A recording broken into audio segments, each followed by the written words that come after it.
Okay, we are live. Greetings and welcome back once again. This is Amuna. Stand by and we'll get started in a moment.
All right, greetings and welcome back once again.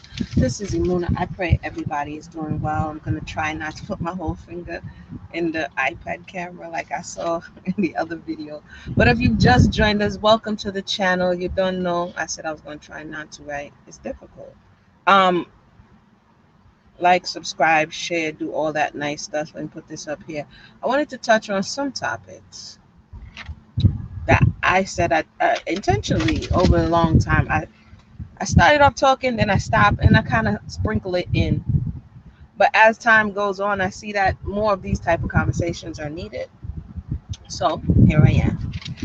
I wanted to talk about something that, and I've been hearing it for a while in the conscious community, um, that the Bible is not real, and religion is blah blah blah, and spirituality is blah blah blah, and all of this other stuff. And just as somebody, let me give a little preface, who has been seeking truth of myself, of the world that I live in for years. Like, this is what I have been on. This is nothing new. Like, for real. Okay. So I do a lot of study. I'm the queen of the notebooks. So I said, let me go dig up one of my old notebooks. I don't know if you could tell, but this, what does that say there? This is from 2016, right? So I was doing a study. I usually do Shabbat day studies. I just immerse myself into information, and I just stick on one topic until I feel the need to rest. And then I go back to that topic and keep digging to the depths of it till I feel satiated, like, okay, right? And then I let it breathe, right? So when I usually talk about something, it's something that I have studied, something that I have meditated on, because it's not only just about studying. After you study, you meditate, you observe, you be quiet. You do all of these things so that the information can resonate with you and then transform your life. Some people study for the sake of arguing. I want to get this information. I want to know this information so that I can battle people. And it's like all of that is, at the end of the day, if it's not bettering your life and the life of those around you, you're wasting your time. You're wasting your time. Okay. So I find it funny that, and just interesting as I hear a lot of the conversation that's happening, and people who are speaking the loudest, seemingly knowing what they're saying. And you're like, so I was over in the comment section, because I said I feel interactive lately. So I was over in a certain comment section, and I heard one content creator chastising the people because they were going after another content creator that they were having a disagreement with. And the disagreement wasn't in their explanation, the disagreement wasn't one that made her hate her. It was just like, hey, I disagree with you. And so they were being upset that there's no room for disagreement. Respectfully, let me say this: the tone that we set, that's why I say no disrespect on this channel, because the tone that we set, the things that we allow within our lives, this is spirituality. That's why I said, basically, I come to the point where I said in the comment section, we are talking about spirituality, but we don't understand spirituality. Because if you understood spirituality, you would change the way in which you're behaving. Because the way in which you're behaving is attracting to you like kind, who then is going to respond to this in the same way that you're responding, right? So you will see a lot of people allowing people to dog others out in their comment section. They will make up all type of names for people. They will disrespect people, when the thought is, I only want you to disrespect that person over there. It doesn't work like that. Spirituality doesn't work like that. If at home you teach your child to only respect you and disrespect everyone else, ultimately that child will disrespect you. Why? Because you allow them to sow chaos and disregard in other people's yard, and for some weird, strange reason, you think it's not going to come back. That is against spiritual laws. So let's talk a little bit about spiritual laws. That was my little lead up, because I had to tell somebody in the comment section, like, whoa, relax, right? If you are here having free speech and you're able to share what it is that you're sharing, how are you now going to try to regulate what somebody else is saying because you simply don't agree, but you are not substantiating your point with anything? But that's an environment that's fostered. We have to keep. Welcome to those who just joined us. So let's talk about the Bible, right? Today, I want to just stick on one point of a universal law. They say there are 12, and then there are many sub laws, right? We have 10 commandments in the Bible, and people are like, oh, that's done away with. We don't need that, this, that, and the third. Without laws, you are lawless. Let's just put that out in the front. So when people say that they step away from the Bible, or they step away from something that's going to give them laws, you have to say, well, then what are you adhering to?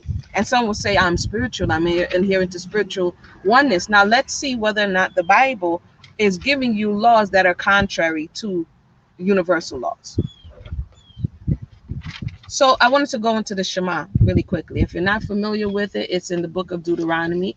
The Shema talks about the admonition for the nation of Israel, and I have it here, to do a few things. And I'm going to break down some of those things, and then we're going to talk about the universal law that corresponds with these things, right? Hold on one second. We'll see. Okay, so the Shema says, "Hear, O Israel," and I don't like LORD, but the Most High is our power. The Most High is one. Keep that in mind. One, Echad, one. You shall love the Most High, your power, with all your heart, and with all your soul, and with all your might. Deuteronomy 6:4-5, right? So this here is the Shema. Now, as we've been talking about on this channel, when someone is giving you an instruction to hear, what are they telling you to do? Remember, your ears are a portal, right? Your ears open up outward. Let me put here so you can see. Uh-oh.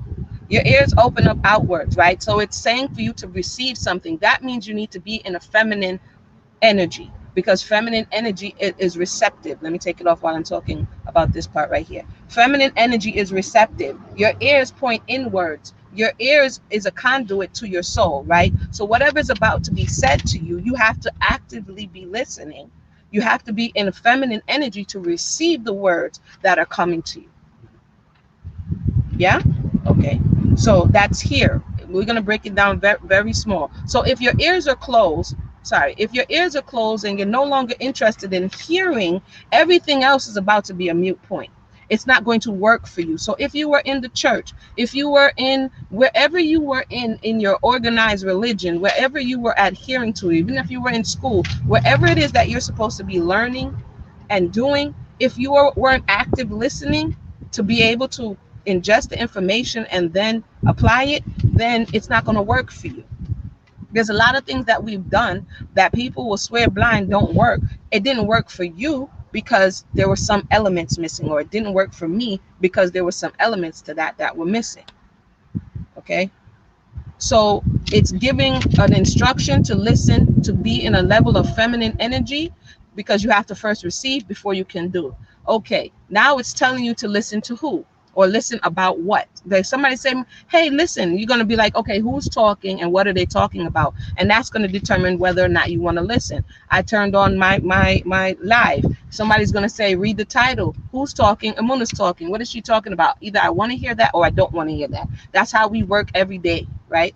It says the Most High your power, the Most High is one. So before you can get to understanding about the Most High being one, you have to first value the fact that there is a power, there is a creator, there is a God, as some would say, right? There is a ultimate divine who has constructed the universe in which we exist in. If you say, hey, come to the TV, the president is talking. If you don't value the president, then you ain't going to want to go to the TV because you don't want to care what the president has to say. If the teacher appears to the class and you don't respect the teacher, then chances are you're not going to be in the receptive or the passive feminine state to hear what it is the teacher is saying. All of these things is in there, but are we willing to see, hear, and understand, right? So you first have to, this is why some people, because they have an issue with God, because they have an issue with something that happened in their life, because their concept, whatever they were sold on from the pulpit, wherever they were sold in whatever religions they subscribed to or were grown up in, and they can't have an answer for why things are the way that they are in their lives, then they put that on the unseen. They put that on God, and I say God because, again, I say I don't like, they put that on the creator, and then for that reason their ears are closed. Yeah. So some people, I've heard them say, well, don't tell me about, because where was God when? And then they begin to talk about all the places that humanity has failed them. The door is open, so hopefully y'all can hear me. It's a nice breezy day today.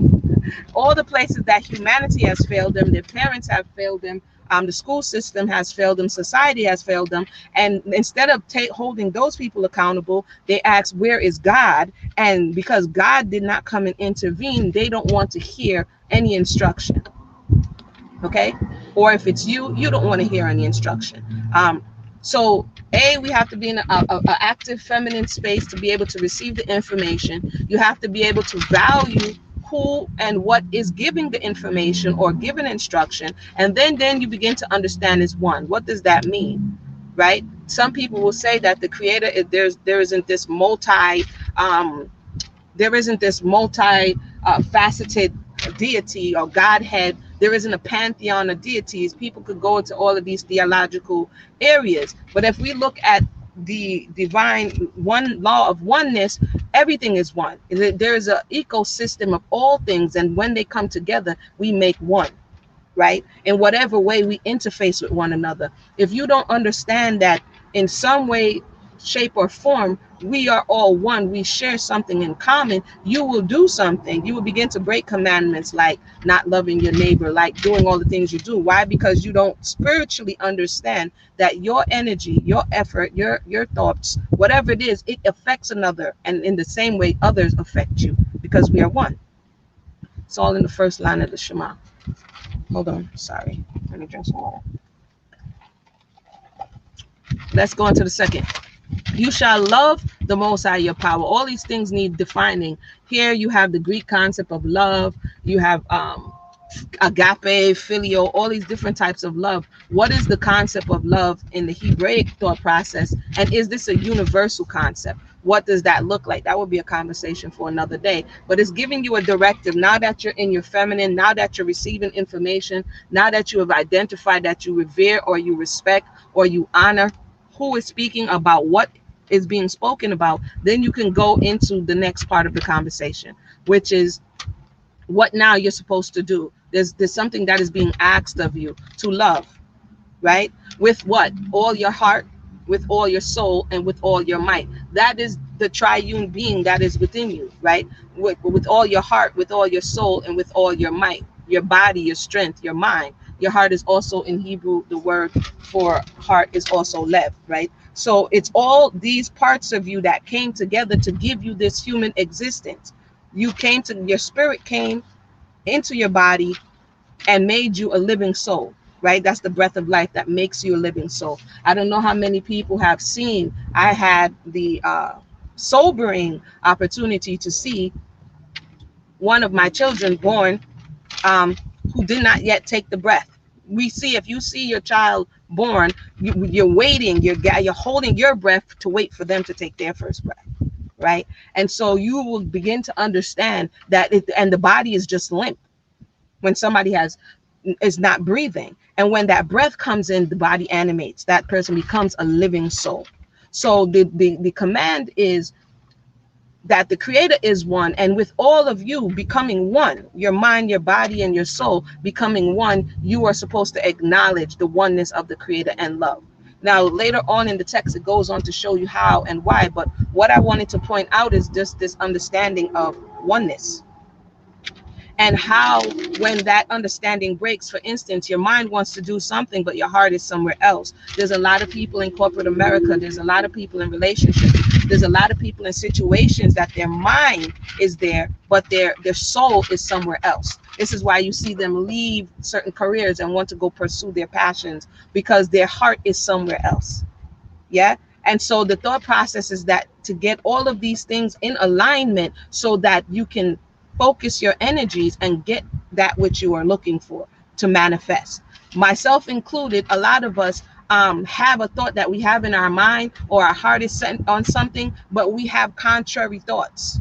Why? Because of whatever traumas we are experienced, whatever ways we were taught, whatever limiting beliefs or thought processes we may have, we keep getting this. You know how you turn on the radio? The car is not on now, but you turn on the radio and you can vaguely hear the station that you're getting, but you have not tuned the dial enough to get the station clear. That's what it is when our heart, mind, and body is not in alignment. We can faintly hear what it is we want, but it's not coming through loud and clear because we haven't tuned something. Something is out of tune. Something is out of alignment. If we want to get holistically in shape and lose weight or gain weight or get a healthier diet, in our mind we can be thinking that way, but our body has its own brain.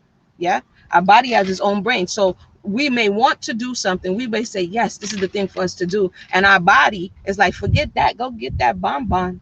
You better drink that next cup of coffee. I don't know. That's what the addict is trying to get off of, whatever drugs or whatever things they may be addicted to, and the body is calling. The body actually has a brain that's sending you messages and letting you know that, hey, I hear what you're saying, but this is what I want to do. And one of the most difficult things to do for the human being is to be able to get all of these things in alignment and focus so that we can achieve our goals. Yeah. So the universal law of oneness speaks about, that we are all interconnected, and everything we do, speak, and relate affects one another. So bring it back to what's happening sorry, I said I wasn't gonna put my finger over, right, like cognitive dissonance. That is that static on the radio. Correct. Truthful perspective. That's like cognitive dissonance. The static on the radio, you could kind of hear clearly. You're feeling uncomfortable. You ever just left your radio on static? You're like, oh my goodness, turn it off. That white noise is driving me crazy. Right? It's that uncomfortableness of, this is what I'm thinking and this is what I'm feeling, and but this is also this. So what people try to do is shut the person up or shut the thought up that may be going contrary to how we're feeling, because we want human beings like homeostasis to a certain degree. We like to feel comfortable. We, even if it's in our discomfort, if that's where we feel comfortable. So when you come and try to change things around that we have now become accustomed to, it throws us off balance. I don't know if you've seen the show Hoarders. In this show Hoarders, you have people who have now become accustomed to the dysfunction.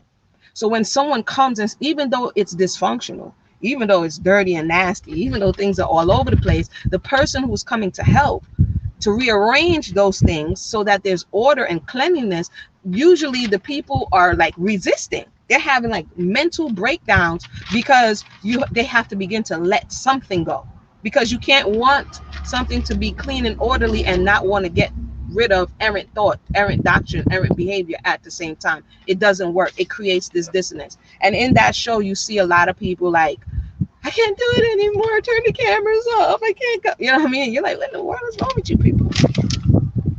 So, yeah, we are one. And we are one in different ways. Yeah. Energetically, one person can come in the room, or the room can be filled of tension, and no one says a word. And the moment you walk into the room, you feel it. How are you able to feel it? No one said anything. You walk into the room and you can tell, just like you can tell the temperature has changed, you can tell that something off, the energy in here is heavy and low. The same thing happens in these virtual spaces. You may stumble upon a broadcast. You may go into a space and you're like, whoa, what type of thoughts, what type of energy, what type of stuff y'all got going on in here? The energy is really low. Now, when we are vibrating low, that's actually the next law, which is the law of vibration. When we are vibrating really low,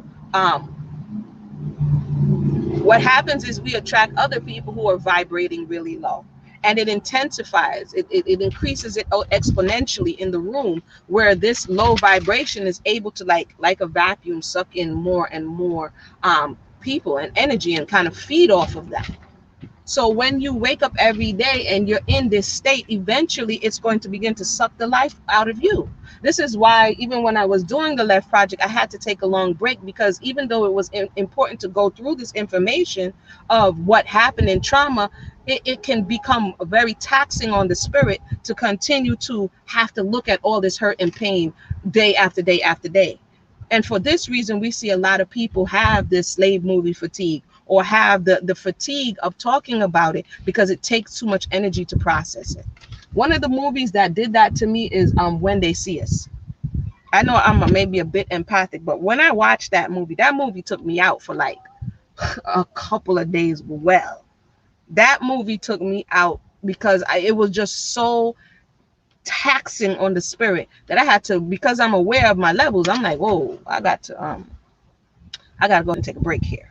right? And so because I understand that even though we may not know the person physically, if you connect with them on any level, or you're going to begin to feel it. And if you don't know how to process that, if you don't know how to put those things in the proper places, if you don't know how to get yourself back balanced, it's going to be a problem.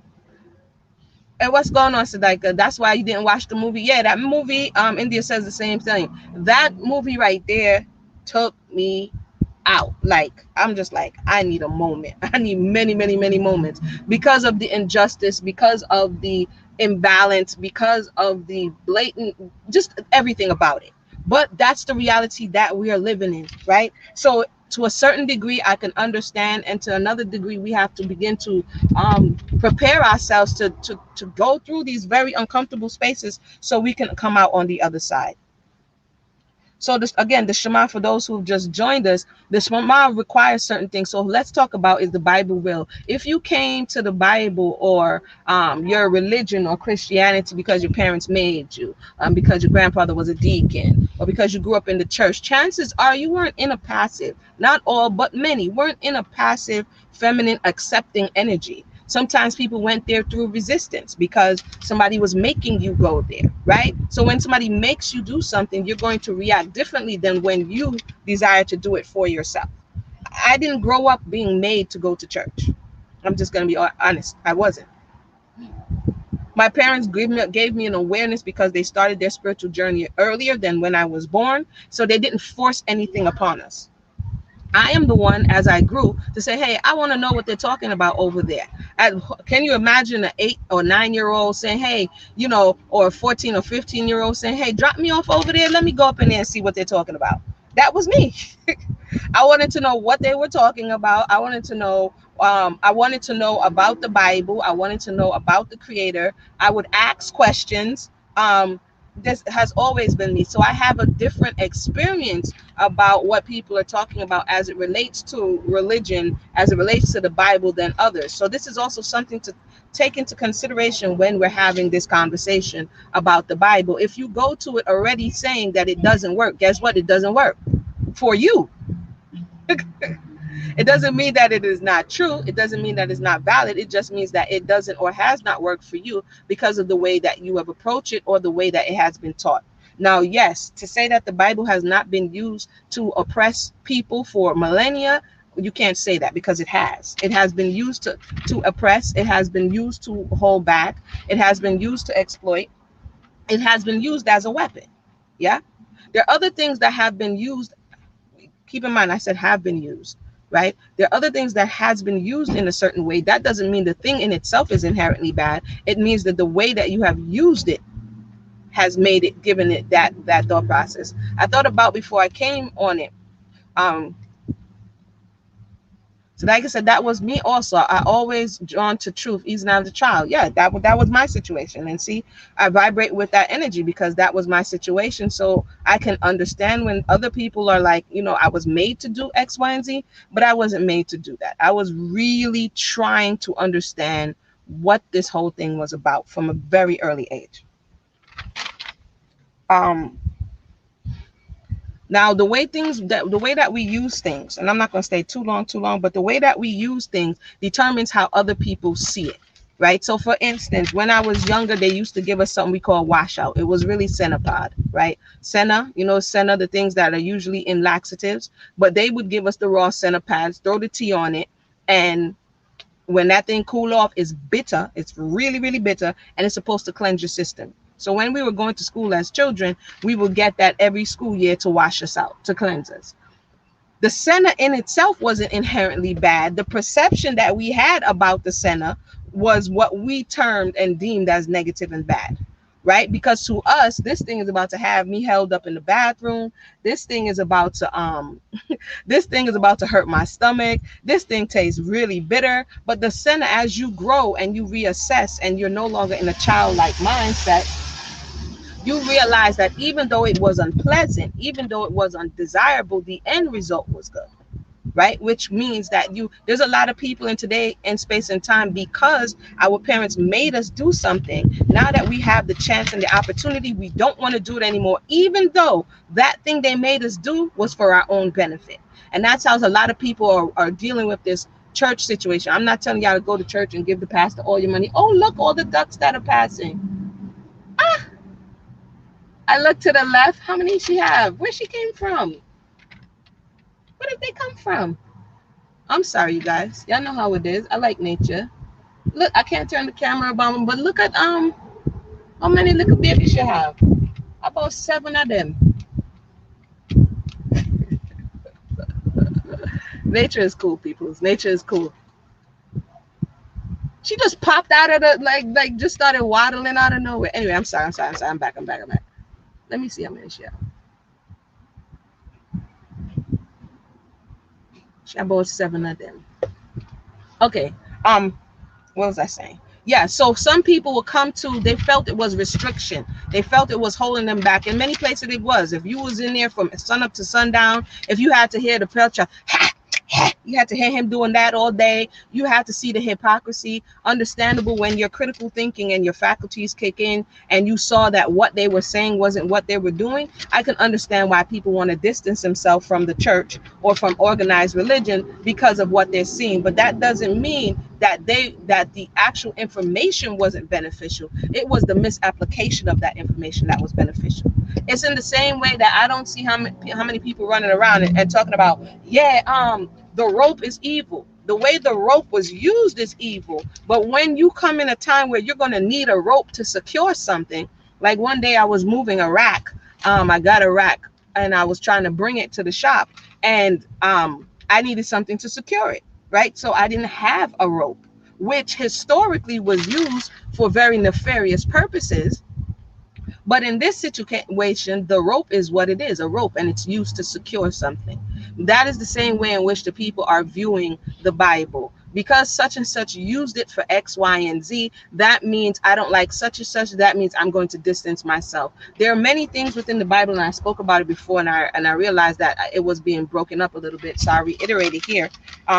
Is that the things that we vibrate with, the things that we go after, oftentimes is rooted in a feeling of powerlessness. So for instance, people who are going after certain sciences, it's because they want to feel empowered. What does knowledge do? Knowledge empowers people, right? And so because they want to feel empowered for whatever is going on in their life, they're going to go about getting that power or getting that knowledge in ways that they want to. Now, if you're here saying, this is not an open book test. If you're here saying, no, you can't do that, you are holding me back, right? And I want to be free. People say stuff like this. So because I want to be free, I have to get away from the thing that's giving me guidance and giving me boundaries. That's a person who is entering into, to a certain degree, lawlessness, because they become their own God, right? They become their own power, and no one outside of them or nothing outside of them can give them limitations. If you go to the ocean with that understanding, the ocean will let you know who's in power. Because no matter how much you think about what you're experiencing, the ocean giveth and the ocean taketh away. Yeah. And if you don't respect the power of the ocean, then it will show you what time of day it is. So all of creation has these boundaries and limitations. When the sea passes the shore, we call that a tsunami, right? Because that is not supposed to happen. There's this boundary that the waters are not supposed to cross. And when they begin to cross it, we see that equals disorder. So if the ocean has boundaries, if trees have limitations on how high they grow based on their genetics, if animal kingdom have limitations, who is humanity to say that I don't want limitations and I'm beyond that? People who say I'm purely spiritual, bruh, you manifested in the flesh. You got body, you got spirit, you got mind. You manifested for a reason. And that reason gave you boundaries. Now, people have different thought processes on why we're here in the earth. I think the earth is a testing ground. It perfects the soul. It gives you an opportunity to have experiences, right? Because the only thing that remains of us uniquely is the soul. The body doesn't go. The body stays here and the breath goes back to the creator. And the only thing that continues to have an imprint of who we are is the soul. So that being said, the earth gives an ability to kind of play the video game, if you can understand. Like, you can watch somebody playing the video game. That's the souls outside that haven't materialized yet, that haven't embodied into flesh. So they get to watch somebody playing the video game. But when you be like, yo, let me get the controller, that's us being born here in the earth for an opportunity to test several different things. Truthful Perspective says, weapon versus tool. The Most High created tools to build, but the enemy tries to steal it and make it a weapon. Correct. And that's what has happened. And so when people reason with that rationale, I've been wanting to talk to them, but for some reason they don't want to be talking to. They don't want to talk to the kid. they get real quiet. I'll be like, I would love to have a conversation with you, right? Because it's easy to just spit out whatever you want to spit out, and it sounds good because many people have been church hurt. A lot of the Black community has been church hurt. Even amongst Israelites, people have been church hurt or congregation hurt, where it is what you expected of the people based on what they were saying didn't match, and therefore you want to throw everybody away. Yeah. And yet still there you remain.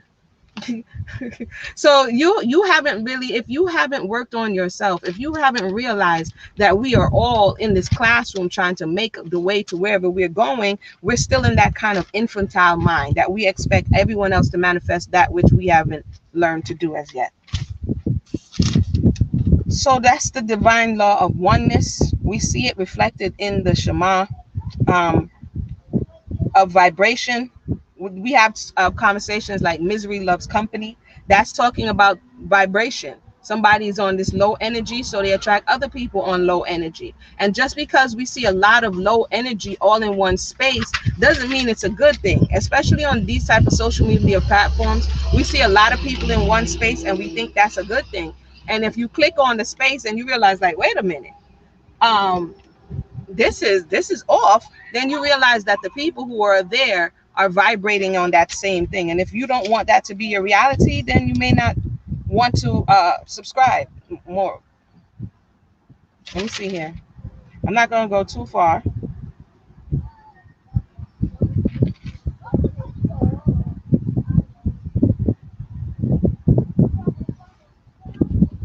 Vibration is also the things we say.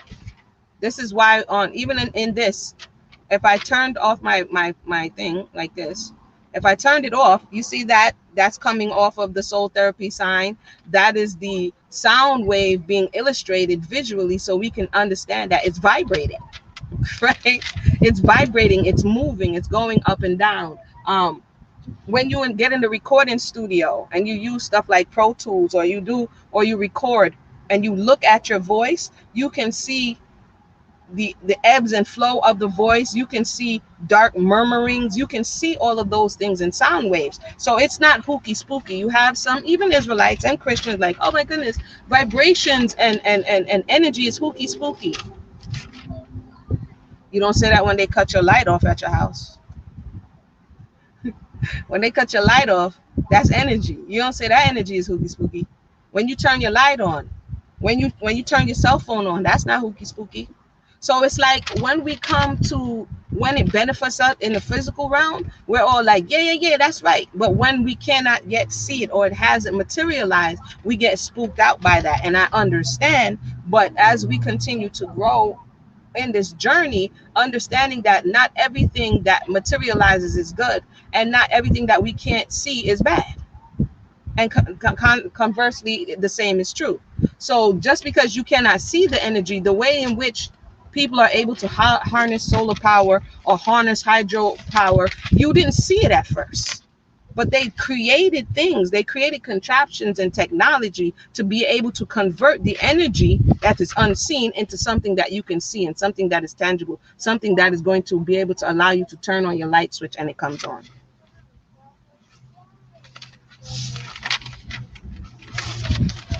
Hold on one second. So if you have been disenchanted by the Bible, or disenchanted by the people who are representing the Bible, maybe you have to ask yourself some questions. There's like I said, there's a lot of people who did a lot of wickedness under the guise of religion and of God, because it's a great cover. I mean, you can just jump up and say, God told you to do it. They say that a lot of narcissists gravitate into pastoral places because they have the ultimate get out of jail free card. God told you to do it. Who's going to be able to contest that? Right? So you have people who get into that space and they use it nefariously because, that's human nature.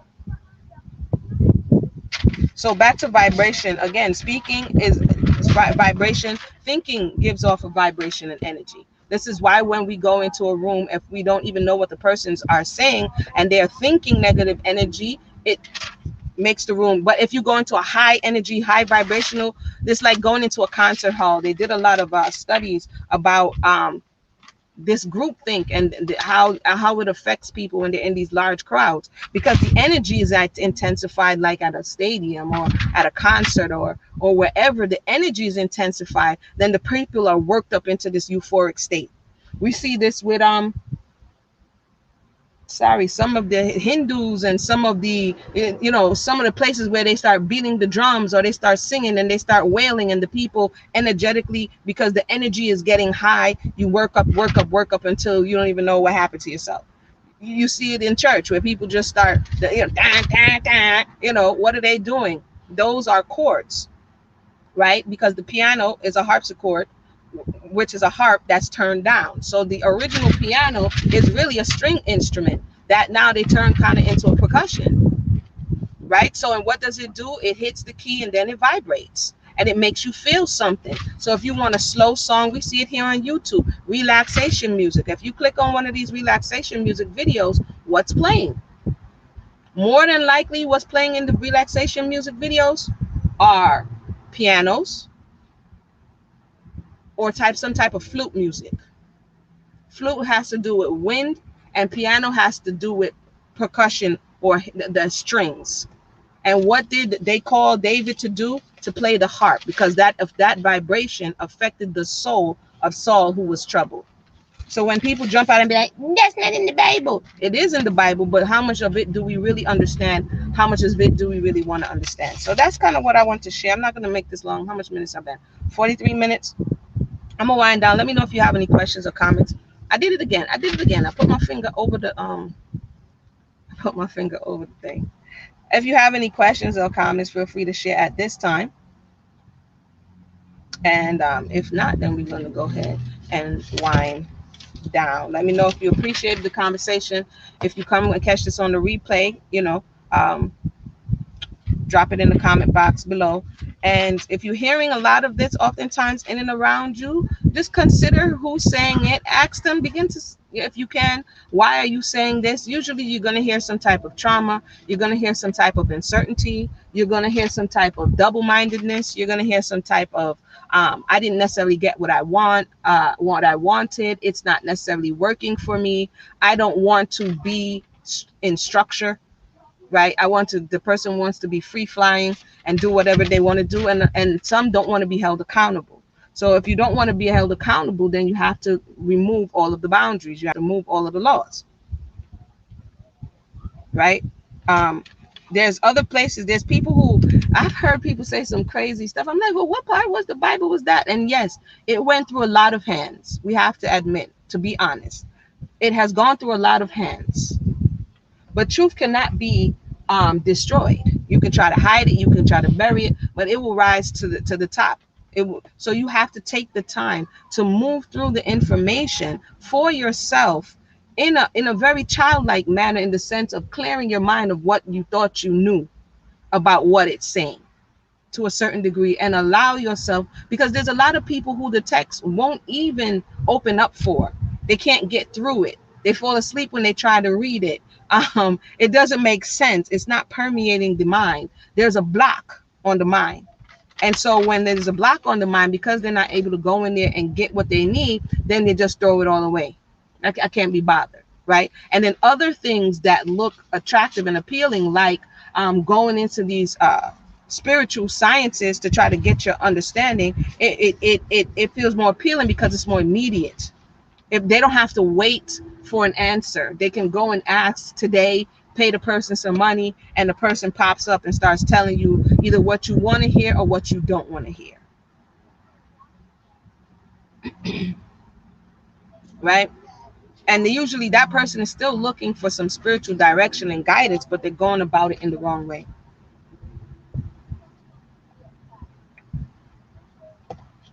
Any questions or comments at this time?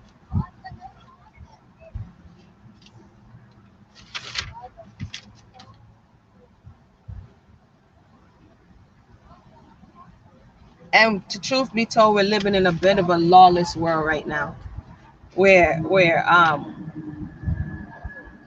government, self-government is not very attractive, because this is a space where everybody running around talking about, do you, whatever you feel like, girl, whatever you feel like, man, what, and people are just breaking out all over the place, just doing everything crazy upside down. Okay. And at the end of the day, it doesn't get them to where they thought it was going to get them to.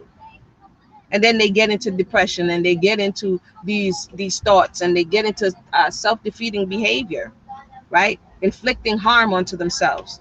Yep, the setup for the letdown. It's the setup.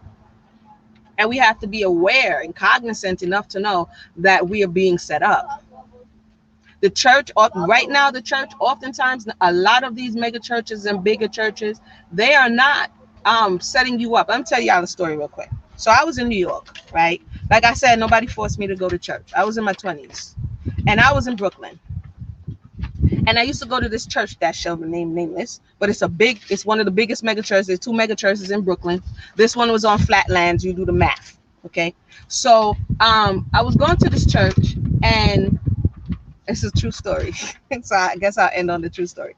I was searching all the time. I even said I was going to start going to seminary school, right? Because I wanted to learn the Bible. I wanted to learn the history. I wanted to learn all that. I was open. I'm like, yo. So I even started going to the seminary school. And that's another conversation for another day. And I'm going to this church, and the pastor, he wasn't like he was a teaching pastor, and I appreciated it. He didn't hoop, he didn't holler, he didn't yell, he didn't scream, he didn't do no theatrics. He was strictly a teaching pastor. He had a testimony that spoke about him used to not believe in the Bible, and him used to be him. I sound like one of them videos. Him used to be him used to be in dark sciences, right? So at the time, I didn't really put it all together. So him, what used to, 2 hours, he's going in, and I'm taking notes. Like, I got notebooks and notes, and I'm taking notes, and I'm like, yo, going home. But he used to record it, and right after service, you could buy the lecture, right? Because they trying to make that money. Anyway, I was there for a while. And eventually they keep to come up to the altar, give your life, right? And so they get you up to this altar, okay, wondering what you're about to sacrifice. And they're laying their hands on you. You don't know what they're doing behind the scenes. Oh, I do know what they're doing. They were running, as soon as you would put in your, as soon as you put in your tithes, they got a whole back room just running your debit cards in the back. I seen this with my own eyes, but let's continue. So I realized at that time that there wasn't real support to bring the person who is a babe in Christ. There wasn't real support to get them to where they begin to mature. It was just like a factory, just pull them in and spit them out on the other side. Just pull them in and spit them out on the other side. And I saw this as a real issue, because in that time, I was looking for guidance, and there really wasn't any guidance. So I thought with my little young mind that, hey, maybe they're not aware. Maybe they're not aware that this system is really not working, right? There isn't really a support system. And so I sat down and I put together a little presentation, because that's always been me. And I named it Impart to Empower. And I did the little layout. I think I even found that layout. And that layout got to be almost 15, 16 years old, right? So anyway, I did all of that, and I wanted to talk to the pastor, because I figured if I come here every day, I came there Bible study, and I came there Sunday. So if I came there twice a week, and I'm giving my tithes, and I'm listening, right? I'm in this passive. I should be able to give feedback. That was my thought. This was my experience with this mega church. I thought that I should be able to give feedback and that my feedback would be valued. So I contacted the personal secretary and I'm like, look, you know, I want to be able to speak to the pastor. She's like, for what? And I'm like, what you mean for what? I have some concerns that I would like to express because I was very naive to think that this was a two-way exchange. So this went on for some months. I wrote it up and I dropped it. I said, and I wrote a little letter. I said, look, I would like to speak to the pastor. Okay. There's some concerns that I have, and I'm quite sure other people have these concerns, and I want my concerns to be heard. So eventually I was being ignored. So I said, hey, guess what? I just made multiple, my mother could testify. I made multiple copies of the same letter. I was like 23, 24. I made multiple copies of the same letter, right? I just made multiple copies. I said in the letter, I am going to drop this letter in the internal mail system. I'm going to drop it every time I come to church, which is 2 times a week. I'm going to drop it every time in this box until I hear from somebody. So every time I went there, boop, I dropped it on Tuesday. Just like y'all want these tithes, I'm dropping my concerns, boop, on Sunday, boop, on Tuesday, boop, on Sunday. By like the 3rd week, I get a phone call because I'm like, yo, this is my number. This is how you can reach me. You understand? So by the 3rd week, I get a phone call. Mrs. Such and Such, how can we help you? I said, man, I want to talk to the pastor. I said, I want to talk to the pastor. Okay. So she says, okay, we're going to set up a time for you to be able to speak, to come into my office. And she didn't give me a time to speak to him. She gave me a time to speak to her because she's the personal secretary. I was like, whatever, flow shop, I'll be there. So I go in there and she was like, yo, what is going on? And I explained to her, such and such and such and such. Here are my concerns. Here's my proposal. Blah, blah, blah. And she looks at me and she says, you seem like an evangelist. And I'm like, she's like, you seem like you need to be out there. Telling me basically in no certain terms, stop bothering them. I need to be out there evangelizing to the youth out there. And I'm like, what? You guys are calling people to the altar every Sunday, telling them to give their life to Jay. Okay. And you're not meeting their concerns. They're not growing spiritually. So I totally understand how people become, my point of the story is I understand how people become disenfranchised, right? And disenchanted with the church. I totally understand it.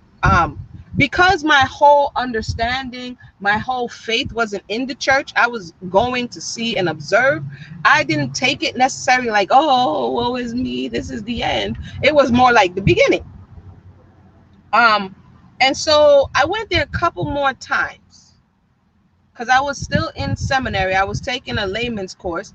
So I was in the first semester of seminary, and I was learning a lot of things, like about the Nicene Council. This is seminary, New York Theological Seminary. That was the name of the seminary. And they're teaching you these things, like, all of the doctrine, a lot of the doctrine you're seeing was created in these councils, and this is when they changed, blah, blah, blah. And I'm looking like, did you just give me a book on the church history? Let me just say, I used to light class up in seminary. They used to be like, you got, because I didn't care. The teacher didn't. I was like, listen, I got questions. Anyway, as it continued to unravel, and I went there a couple more times to the church, suddenly the veil was lifted. So I totally understand about the veil lifting in a certain situation that you may in. The veil was lifting, and I was there. My cousin was there, and I think a friend was there, and it's like the veil lifted. Right? Because there's certain things that they do in these organized places that keep you in a trance to a certain degree. There's certain spiritual practices that are being implemented throughout service that are keeping you entranced. The music is one of them, right? The rhythm of the pastor's voice is another. The energy of the other congregants are keeping you in a state of mind. There's a lot of spiritual, they're saying no spirituality going on. Yes, there's a lot of information and knowledge about the spiritual realm that's keeping you blinded. Yeah, they're trying to keep you under the rug before they have to do sin. Yeah, they like sweep it under the rug, right? So the final time I went there was, I was sitting and I was listening, and the veil was lifted, and I saw everything and everyone for what and who they were. And when I saw it, it was like I was moving in like slow motion, and they were moving in slow motion, and everything seemed like this crazy movie. And I'm tapping my cousin, like, yo, you see this? You see this? And I'm like, what are you talking about? And it was just weird. I saw it in the pastor's wife. I saw it in him. I saw like this very, I saw the true spirit, let me just say, behind what was happening. And that was the last time I went there. So do people wake up and leave? Yes. Do people get turned off and get church hurt? Yes. Do people have good reason to question what is being taught? Yes. But at which point then you get to choose. Am I going to learn for myself what they were trying to teach me? Or am I going to totally throw everything away and blame it on my lack of understanding or they lack of understanding? This is where the crosswords come, and what oftentimes is happening is that they're going to blame it on the Bible or blame it on God and then go somewhere else. So now they're outside throwing oil on altars and throwing out libation and praying to ancestors and throwing up ancestral tables and all of this type stuff that you're like, bro, let me say something. I said I was going to finish, but this topic be having me going. So you put up an ancestral table. Let me get this straight. Let me rewind. Your ancestors came before you. They had a human experience, just like you. Now you have people that are in and around you, and this is why, to my understanding, you get the warning not to go into necromancy, not to try to call up the dead, because the temptation is there to ask this one a question, ask this one where they buried the treasure, ask this one where's your favorite red shirt, right? Once they are out of the video game, the virtual reality, you are tempted, or somebody may be tempted to go and get and inquire of them. Again, what are you trying to get? Knowledge. That's the only thing you're trying to do when you're over here. You're trying to acquire or to appease these spirits. So you set up, or someone you know sets up, this altar for people who are not elevated. They're just beyond the realm. And you do things to appease them, because you feel that that's where your power is coming from.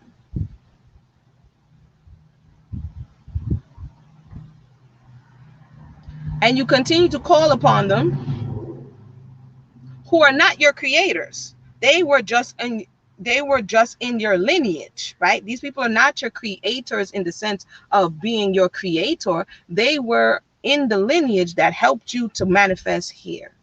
I'm trying to figure out if somebody has done this, or how does it improve your life? How does it advance your efforts? There's some who didn't finish their job and they try to use those who are still in the game to work through them to get whatever it is that they have done. There's certain spirits that are addicted to certain things, and when you open yourself up to them and they kind of scoot you over, right, and you're no longer in the driver's seat, so that they can satisfy the unsatisfied desires of the flesh in the spirit. It gets weird in this section. So I've heard a number of people talk about this, and it would be interesting for them to share with us, how does it benefit? Are you just trying to appease you? Because some of these spirits, somebody once told me that they do it because the spirits used to come and bother them. So they wouldn't let them sleep. They would visit their homes. They would bother them. And because they're afraid of these spirits bothering them, they figure that they're going to appease these spirits, and hopefully that will let them go away. This is real talk. This is some of the stuff and some of the reasons why people slip into these depths.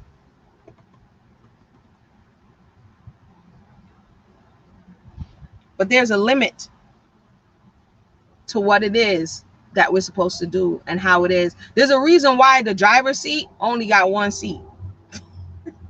What car do you have that has two steering wheels and this one is driving this way? There's a reason why your body gets your soul.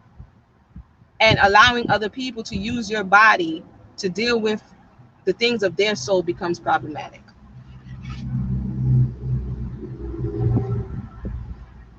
Yep, same game. So with that said, I want to thank everybody for tuning in. I'm going to go ahead and wind down. We talked about the Shema. Let me put it back up on the screen. Up, I said I was going to put my finger over the thing. We talked about the Shema. We broke that down. So if you missed that, that was in the beginning. You can go back. We talked about oneness and how we are all interconnected in a certain way, and to understand the ways in which we are connected, and to limit certain connections that are harmful, and to strengthen the bonds of certain connections that are going to help us grow, right? That will help us to proceed and move forward in life. Now, yeah, I'll come back and talk about this ancestor worship another time, because that deserves a whole nother conversation about ancestor worship, altars, and trying to appease the appetites of the dead, feeling as though, you know, that that's going to further us in this life. We could come back and talk about that at another time. So with that said, thank everybody for tuning in.